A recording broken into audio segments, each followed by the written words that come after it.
Los convocados a las 9 de la mañana, por favor, diríjanse a la cola y presenten sus citaciones y recibos.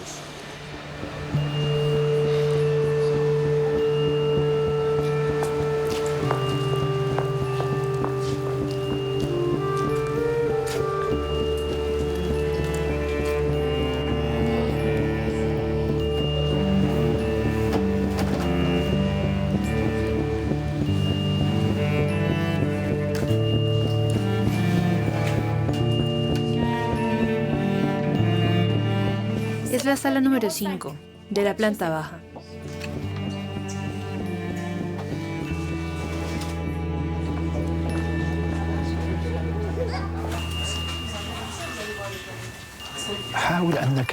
Si he entendido correctamente la pregunta del juez, intenta responder con la mayor precisión posible.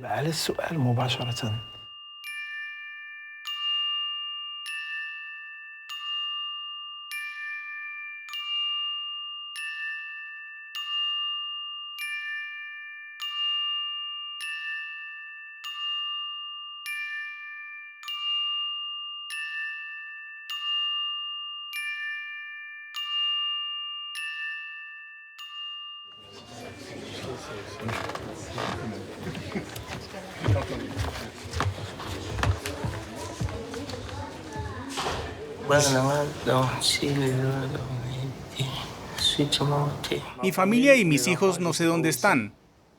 Y es a las autoridades francesas y a la libertad a quienes pido protección. Maestra, estamos escuchando. Gracias, señor presidente, miembros del tribunal y ponente. No cabe duda de que estas manifestaciones tuvieron lugar. No hay duda de que fueron abatidos con sangre, porque había. Así que las autoridades hablaron de un policía asesinado. Pero, de hecho, también murieron algunos manifestantes. La policía disparó municiones real contra los manifestantes. Así que fue extremadamente violento. Por lo que a mí respecta, es evidente que hay que considerar el estatuto de refugiado, la protección convencional, ya que existe una dimensión política. Pero también sería interesante preguntarle sobre la protección subsidiaria, dado lo que sabemos y los informes de personas detenidas en la pista del aeropuerto de Kinshasa, tras ser repatriadas después de que se les denegara el asilo. Y estas personas pueden ser inmediatamente detenidas y maltratadas durante su detención. Así pues, por todas estas razones, le pido evidentemente que anule la decisión del director general de la OPFRA que concede al señor el beneficio de la protección convencional y que se le pregunte, si es necesario y con carácter subsidiario, sobre la cuestión de la protección subsidiaria.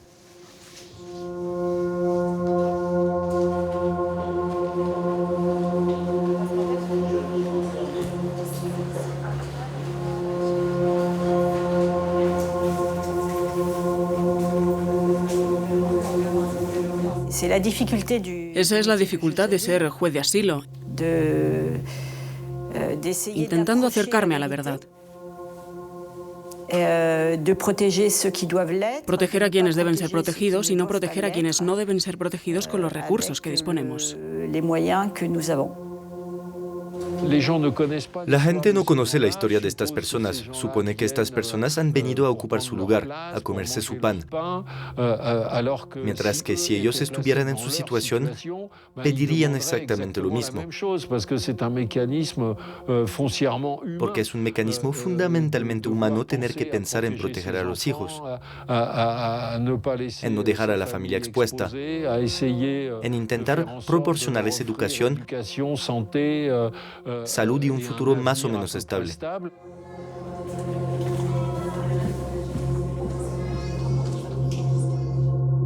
Qui étaient, selon vous, les responsables qui vous a torturé?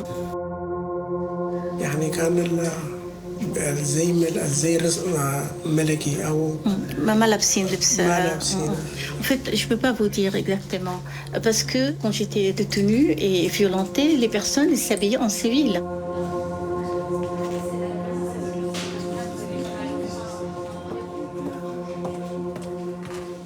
Voilà un Kurde qui est arrêté et qui dit même aux forces de l'ordre, non mais emmenez-moi voir le parquet.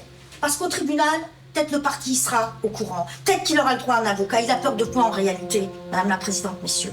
Il a peur de subir une exécution extrajudiciaire. Et très rapidement, il va quitter le pays.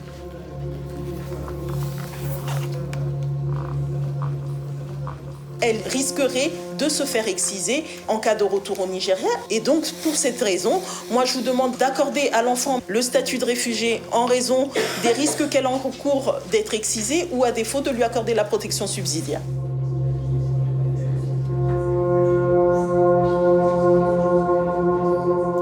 En su solicitud de asilo, la mujer alegó que temía estar expuesta a sufrir persecuciones o daños graves si regresaba a su país de origen, debido a su pertenencia al grupo social homosexual en la RDC.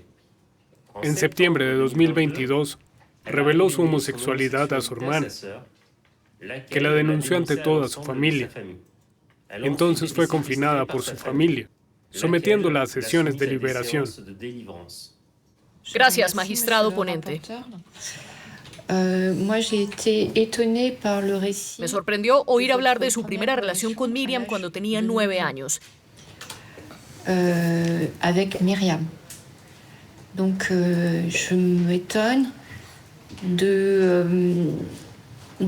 Así que me asombra el aspecto tan fáctico de su relato ante el Consejo. À 9 ans, madame, A los 9 años, señora, no se tiene idea de este tipo de cosas. donc,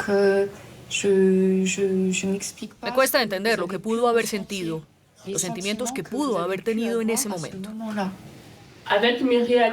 Con Miriam no entendía sus sentimientos, pero me gustaban. Quería que pudiéramos tener... Me gustó lo que me hizo. No se trata de personas acusadas, sino de personas que han venido a que se les reconozca un derecho, el derecho de asilo.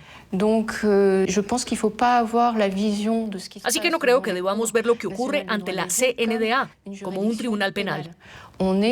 Estamos ante un tribunal administrativo al que la gente acude para hacer valer sus derechos. Así que vienen aquí para que se les reconozca su derecho a la protección. Lo conocí en Grecia. Este caballero me ayudó a cruzar el mar Egeo. comment vous faites dans un laps de temps très court pour avoir un passeport de... ¿Cómo se consigue en tan poco tiempo un pasaporte prestado y los documentos de viaje necesarios para partir? Pero me había tomado un tiempo para quedarme en el Congo, en Brazzaville, donde me alojaba con mi novia. Así que también iba al mercado con ella y ahorrábamos dinero. Esa no era la pregunta, señora. La pregunta era cómo se pueden obtener rápidamente los documentos para viajar, ya que se trata de un pasaporte de imitación. Así que es un pasaporte prestado de la OFPRA. ¿Cómo podemos llevar algo a Grecia en muy poco tiempo?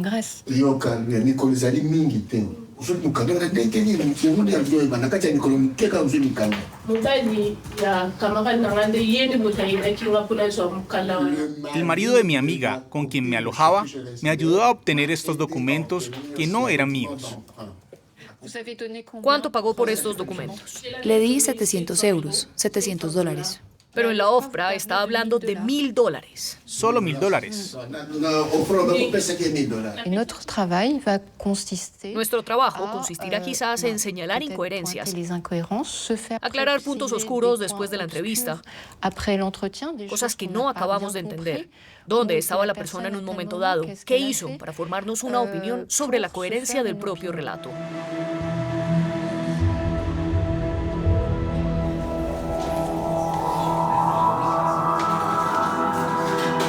¿Qué sabemos de las sociedades? Una sociedad puede ser más o menos tolerante con la homosexualidad, con las mujeres.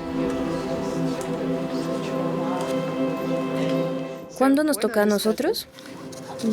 Creo que seremos los siguientes. Vaya, vale. ¿Han empezado ya? Sí, han empezado. ¿Tomar un bus nocturno? Sí. Voy a pasar el tiempo viendo películas. ¿Durmió algo anoche? Estaba muy cansada. Es un proceso administrativo especialmente difícil porque llegó a Italia y fue recogida por una red. Fue obligada a prostituirse durante varios meses. Tiene una hija que fue violada por uno de los miembros de la red. Así que también huyó de la red en Italia para protegerse en Francia.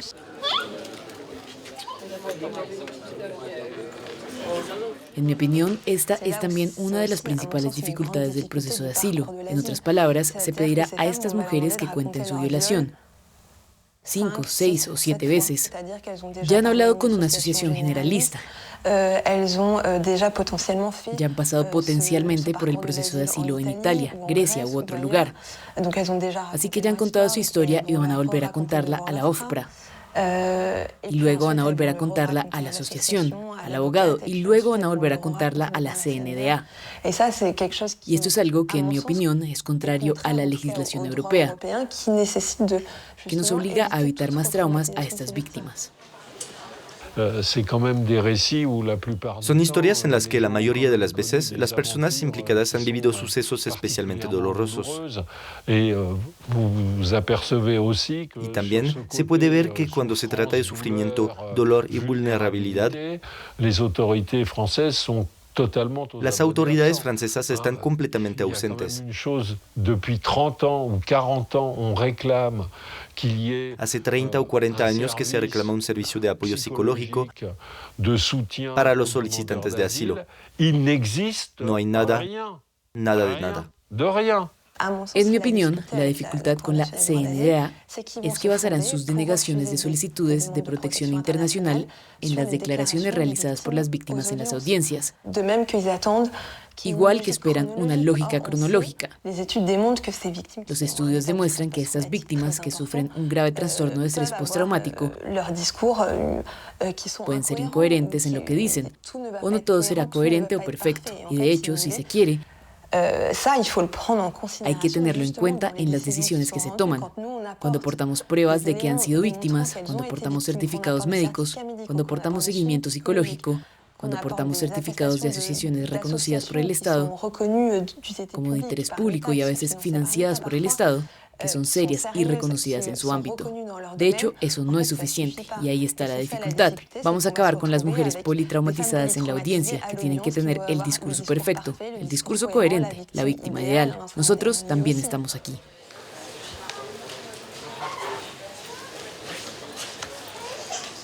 On ne peut pas être impasible, c'est pas possible.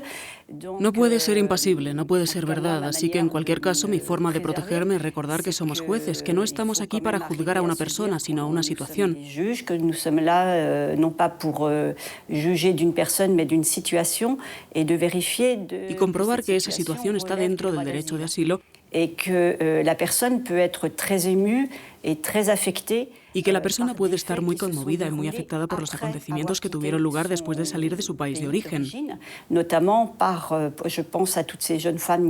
Pienso en particular en todas esas jóvenes nigerianas que son reclutadas por redes de prostitución y pasan varios meses, a veces incluso varios años en Libia, donde sufren los peores abusos sexuales posibles. Por eso hay que saber arreglar las cosas sin negar el dolor y el sufrimiento de la persona y sus sentimientos. Pero también es importante no tener esto en cuenta en el momento de la decisión. Porque en el momento de la decisión lo que hay que examinar son los temores en relación con su país de origen en caso de regreso y los acontecimientos que ha vivido en su país de origen, y no la historia de su exilio, que de todas formas suele ser dramática.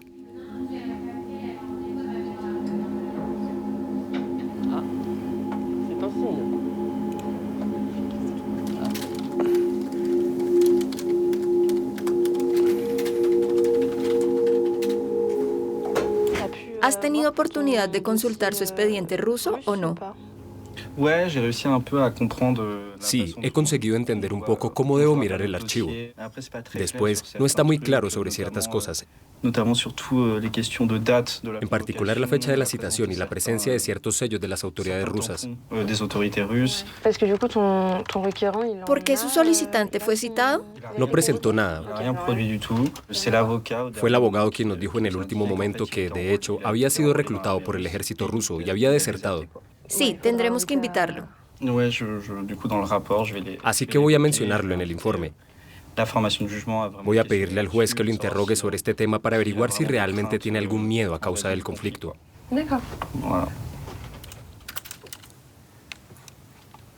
En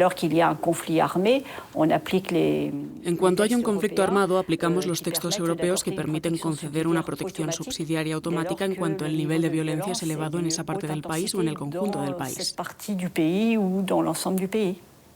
En el caso de Ucrania, tuvimos que adoptar una postura sobre el hecho de que había un conflicto en Ucrania y cuáles eran los riesgos para los civiles en Ucrania, porque esto nos daba derecho a la protección europea. Así que examinamos región por región, oblast por oblast, la situación en el frente y los riesgos, para luego poder decidir sobre las solicitudes. También tuvimos todos los cambios en Afganistán que fueron muy importantes. Así con la situación antes de la caída de Kabul, después de la caída de Kabul, y con la evolución desde la caída de Kabul. Lo mismo ocurre en Somalia. La situación en Somalia es extremadamente inestable y periódicamente se nos pide que desarrollemos nuestra jurisprudencia.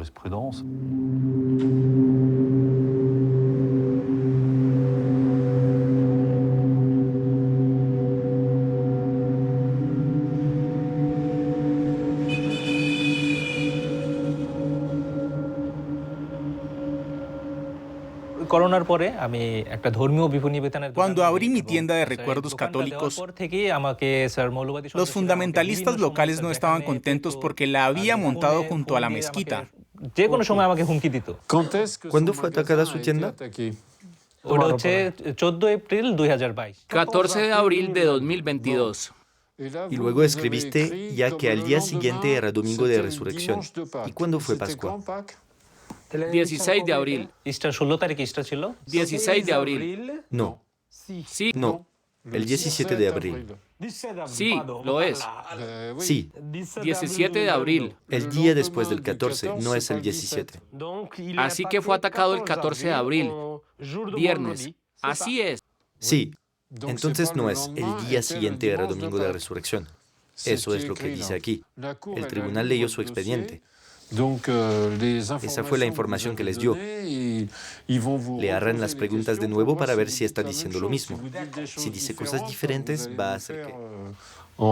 En realidad, solo nos ocupamos de una pequeña parte de las dificultades a las que se enfrentan los solicitantes de asilo, ya que los que recuperamos son los que han conseguido escapar a las condiciones de viaje.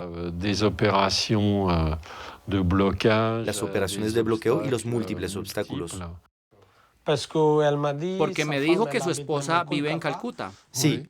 Ah, Calcuta, es la iglesia de la Santa Cruz. Sí. ¿Cuándo fue a la India? Esta información es importante. Dices eso y dices Calcuta. Si no nos entendemos...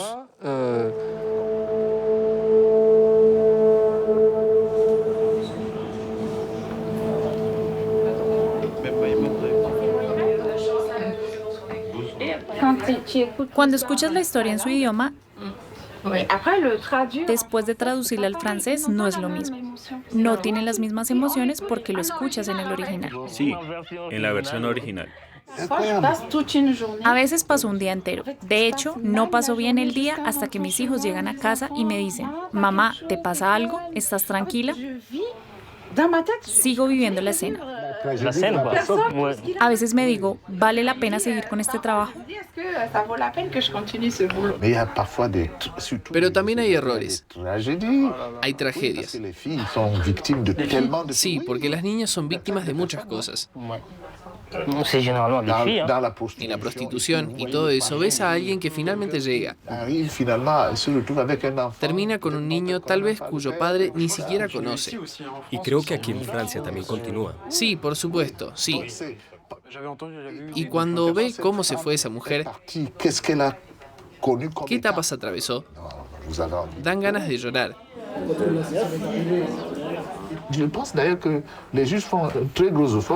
También creo que los jueces a veces hacen un gran esfuerzo por comprender la cultura que le permite encontrarse en tal situación. Hacen este esfuerzo, pero no siempre es fácil, porque su cartesianismo, su forma de percibir las cosas, de evaluarlas, de hacerlas, está siempre en dicotomía con la forma en que el refugiado, digamos, logró su viaje. Había una señora que también salía de África Occidental, creo que de Uganda, e iba a Sudáfrica. Estaba cansada. Probablemente también había un conflicto familiar y se quedó dormida en el autobús. Le preguntamos por qué ciudades había viajado, pero no supo decirlo porque estaba dormida. En la cultura occidental hay que recordar todo eso. Si te despiertan y te dicen que has llegado a Austin en qué día, puedes darnos la fecha, pero no estamos acostumbrados a gestionar cosas, y menos alguien que viene del pueblo. No se fije en los detalles. Para los solicitantes de asilo que no hablan francés, los intérpretes son las únicas personas que realmente los entienden. Y me gustaría decir que simplemente hablando tu lengua materna, estás mucho más a gusto. Y para el solicitante, el intérprete, ya sea frío o cálido, tendrá un impacto. A veces conocen el país muy bien, por lo que saben cómo una palabra puede cambiarlo todo.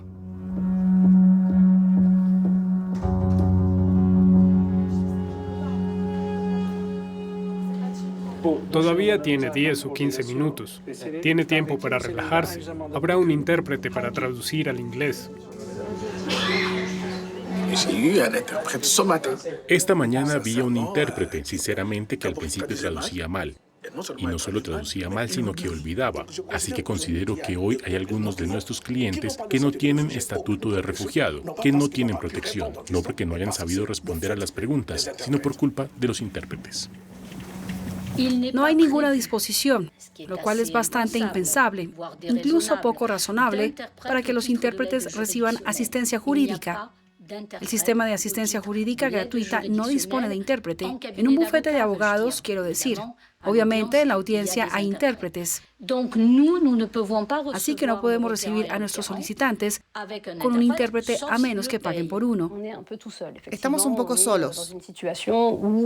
De hecho, estamos en una situación en la que todavía tenemos que trabajar y la única forma de salir del atolladero es utilizar la traducción de Google, que es lo que suelo hacer.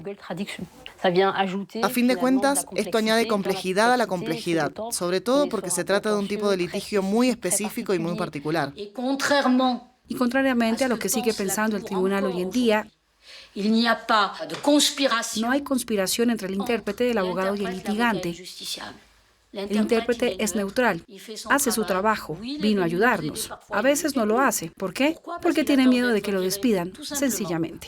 El intérprete debe ser lo más imparcial y neutral posible. De hecho, se entera del caso en la vista para no verse perjudicado en su forma de traducir. Y para nosotros es esencial, para que nosotros también podamos gobernar lo más neutral e imparcialmente posible.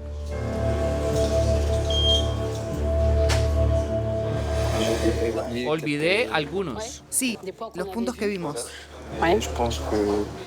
Tiendo a ser positiva, pero al mismo tiempo soy cauta porque no puedo dar falsas expectativas. En cuanto al estatus, creo que va a ser difícil de conseguir. Pero la protección subsidiaria, que también es perfectamente aceptable, le permite permanecer en Francia legalmente. Personalmente creo que optaríamos por la protección subsidiaria. No creo que vaya a dar el paso. Pude conocer a mi cliente en persona antes de la audiencia, pero todo se hizo por teléfono antes y lo primero que me pareció un punto fuerte en ese caso fue su presentación, porque estaba muy occidentalizado. Quizá no era suficientemente consciente de lo que estaba en juego en esta audiencia. Tuve que decirle: cuidado, esto es ahora. Es un lugar para escuchar, para oír lo que tiene por decir.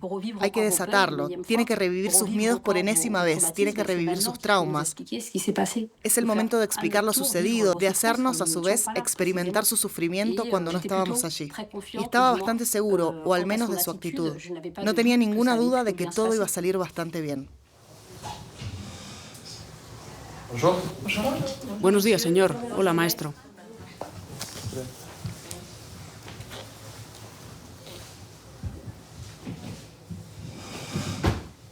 Señora magistrada ponente, estamos escuchando su informe. Gracias, señora presidenta. El señor Abdelli, que reivindica la nacionalidad tunecina, nació el 20 de abril del 2000 en Bizerte.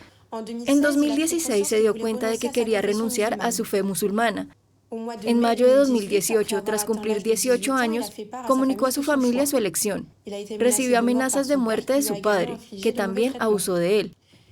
Temiendo por su seguridad, abandonó su país el 7 de noviembre de 2020 y regresó a Francia el 7 de noviembre de 2021. La oficina rechazó su solicitud alegando que sus declaraciones sobre la toma de conciencia de su apostasía parecían incompletas, al igual que la supuesta persecución por parte de su padre. Gracias, magistrada ponente. Buenos días, señor. Señor, ¿qué teme de su regreso a Túnez?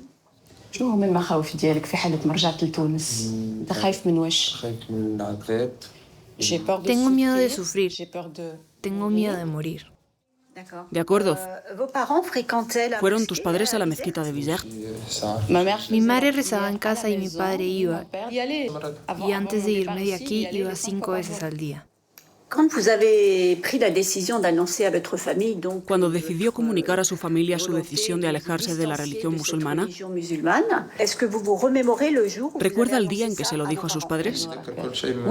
Sí, lo recuerdo todo. De todas formas, no puedo olvidarlo. No puedo quitármelo de la cabeza. ¿Quién estaba allí entonces? Toda la familia.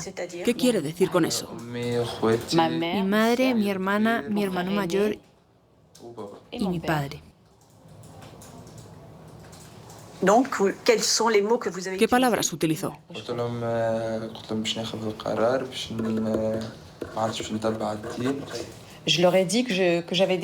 Les dije que había decidido no seguir más la religión, que había decidido dejar de rezar, ni tampoco observar el ayuno del mes de Ramadán.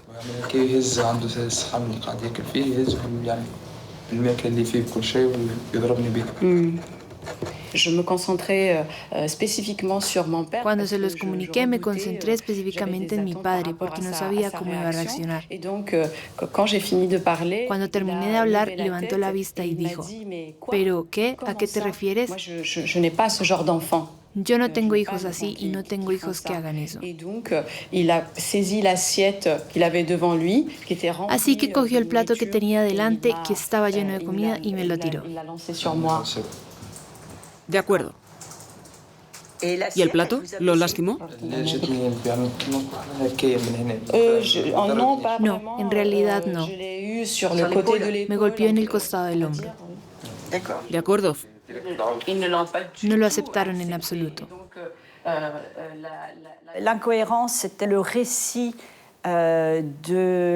La incoherencia fue la historia del altercado con su padre cuando anunció que renunciaba a su religión. Y la versión que dio en la audiencia no era la misma que la que dio en la OFPRA.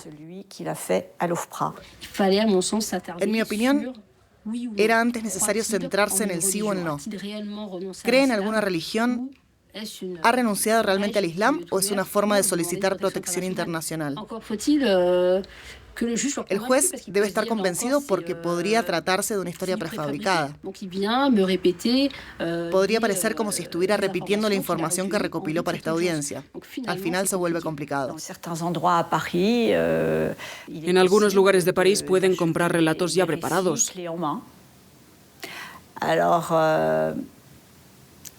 Después de eso, ¿te da la seguridad de que estás protegido? No. Alguien que da respuestas totalmente convencionales y se expresa en términos muy generales, sin dar ejemplos concretos, hace que sea un poco más difícil creer su historia. Gracias, señora secretaria, por llamar al primer caso. Gracias, señora presidenta. En primer lugar, quisiera rendir homenaje a la valentía del Señor, que es la razón por la que está hoy aquí. Porque se acercó a una religión sabiendo que iba a enfrentar grandes problemas, como podemos ver hoy. Cuando tomó la decisión de decirles a sus padres que ya no quería ser musulmán, no sabía que estaba entrando en la apostasía y luego en Túnez para venir a decirles, que es complicado. Pero sobre todo está aquí para decirles que esta decisión no surgió de la noche a la mañana. No se despertó y entonces se dijo: estoy cansado de esta religión. No. Desde los 17 años había estado pensando en esto. Fue un proceso, y esto es lo que se le olvidó decirle. Porque es cierto que yo también creo que está un poco impresionado. Eso es lo que olvida decirle. Y cuando cumplió 18, ¿por qué 18? Porque se dijo a sí mismo, al menos soy adulto, he alcanzado la mayoría de edad. Así que como hombre puedo decirle a mi padre y enfrentarme a él y decirle que no deseo pertenecer más a esta religión. Porque para él era demasiado restrictivo. No fue muy específico. Lo lamento, porque sin violar el secreto profesional simplemente me dijo, quería usar un arete, cosa que ahora puede hacer. Y quería peinarme a mi manera. Casos en los que faltan las pruebas. Así que no puedo probarlo. Así que voy a tener que presentar algunos argumentos.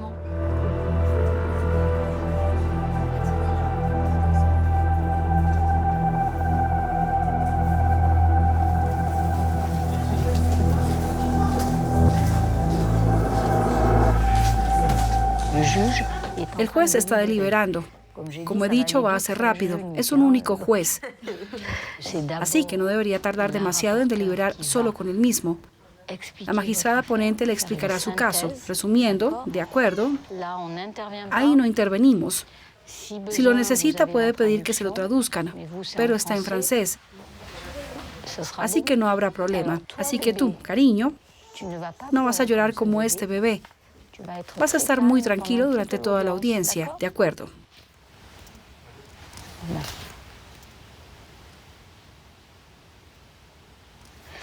De acuerdo, lo comprobaré, ¿ok? Buenos días, señora abogada. Buenos días, señora presidenta, señores.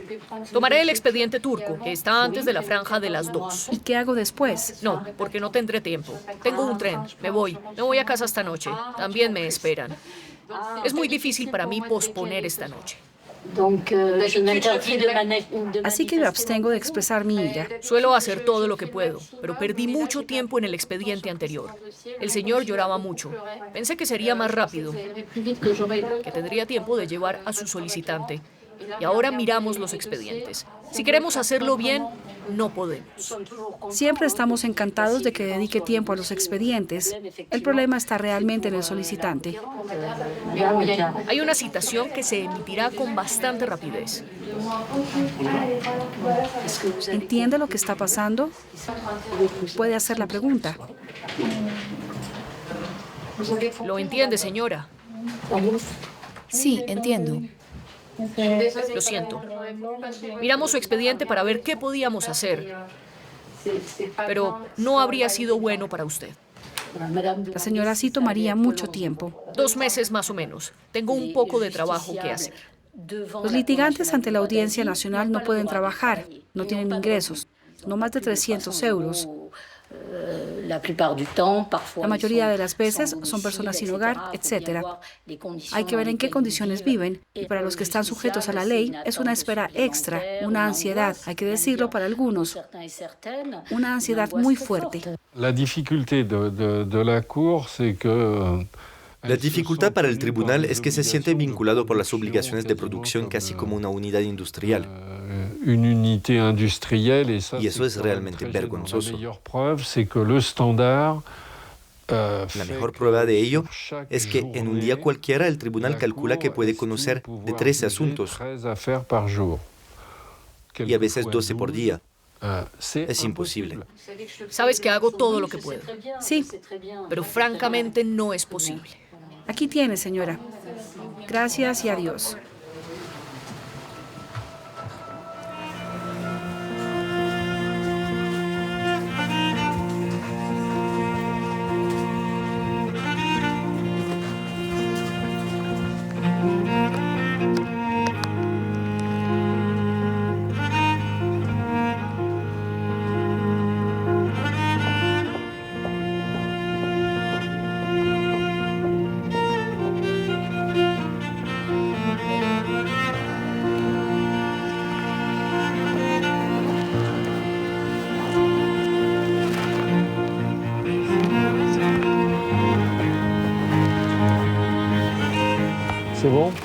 ¿Están los documentos aquí?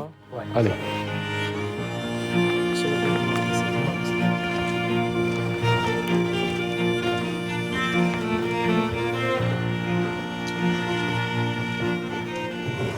Gracias, señora secretaria, por llamar al primer caso. Gracias, señora presidenta. El señor Ribeiro está asistido por abogados picuá y el intérprete bengalí. Buenas tardes. ¿Por qué abandonó Bangladesh? Madam Bangladesh ত্যাগ করার আমার কারণ হচ্ছে sir madam আমি বাংলাদেশে ওইরকম আমি ভালো Monsieur Ribeiro, pour comprendre Señor Ribeiro, para entender cómo se está tratando su caso hay que tener en cuenta que es bangladesí y que los problemas que plantea esta minoría cristiana son, de hecho, la volonté de la majorité, los deseos de la mayoría en Bangladesh, compte tenu de la mode actuelle d'un islam. dada la actual tendencia al islamismo violento. Donc, ces groupes islamistes, así que estos grupos islamistas, sur leurs forces pour vouloir effectivement utilizan su fuerza para defender que Bangladesh debe ser un país para musulmanes y que los que no lo son deben marcharse. Sí, señora presidenta, señorías, el demandante es indudablemente bangladesí y se llama señor Ribeiro. Obviamente, la oficina no cree que los cristianos de Bangladesh estén siendo perseguidos por extremistas religiosos.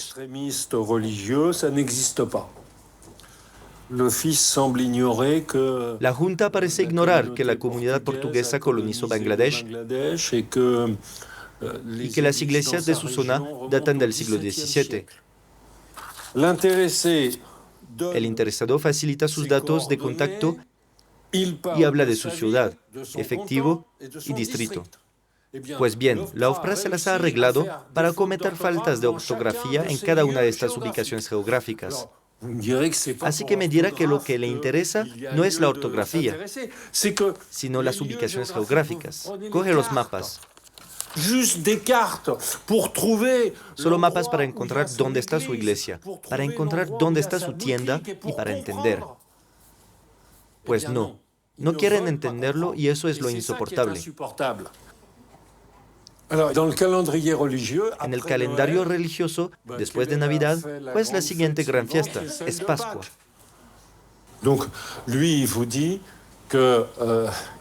Así que te dice que en realidad le atacan el 14 de abril, para que compruebes que la Semana Santa realmente tuvo lugar el 17 de 2022. Todo esto es perfectamente verificable. ¿Y qué hace la OFPRA? Nada.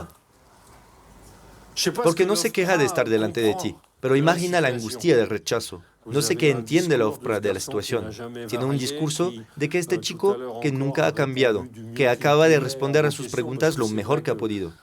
Pero le recuerdo que es la primera vez en su vida que comparece ante un tribunal. Y si pidiéramos a todos los franceses que vinieran a explicarse ante un tribunal, veríamos a bastantes tartamudeando, dudando y sintiéndose incómodos. Y eso es perfectamente natural. Una vez más, no se trata de una profesión de asilo. Así que te lo explico de una forma genuina y sincera. Y eso es lo que pide la Convención de Ginebra. Sabe que yo no he inventado nada, que esos islamistas fundamentalistas son extremadamente violentos, que son capaces de matarme, que las autoridades, para complacerlos, son capaces de encerrarlo durante años cuando es totalmente inocente. Y no creo que tengas ninguna duda al respecto. Por eso le pedimos protección en virtud de la Convención de Ginebra. Gracias por su tiempo. Señor abogado, el caso se somete a deliberación. La lectura de la decisión está prevista para las 11 horas del 13 de febrero.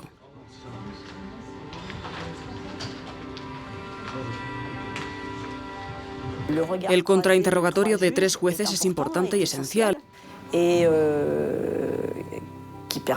ayudará necesariamente a afinar la decisión y a tomar la mejor decisión posible.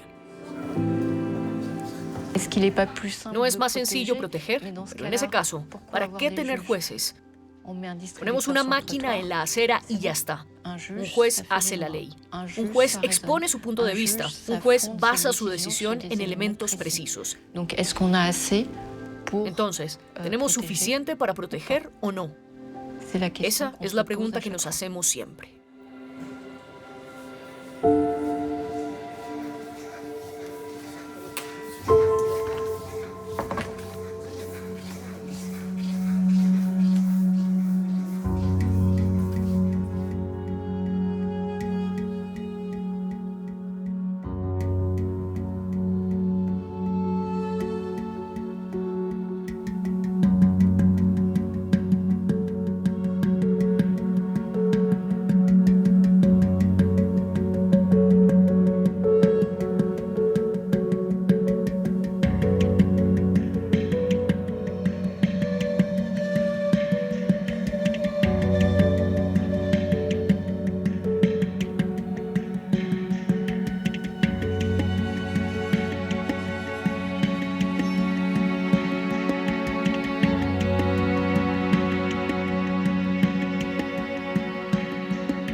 Es un país donde los refugiados pueden llegar a primer ministro o presidente de la República. No hay muchos. Creo que el señor Balladur, el armenio, lo recuerda, y que el señor Sarkozy, el húngaro, también lo recordará.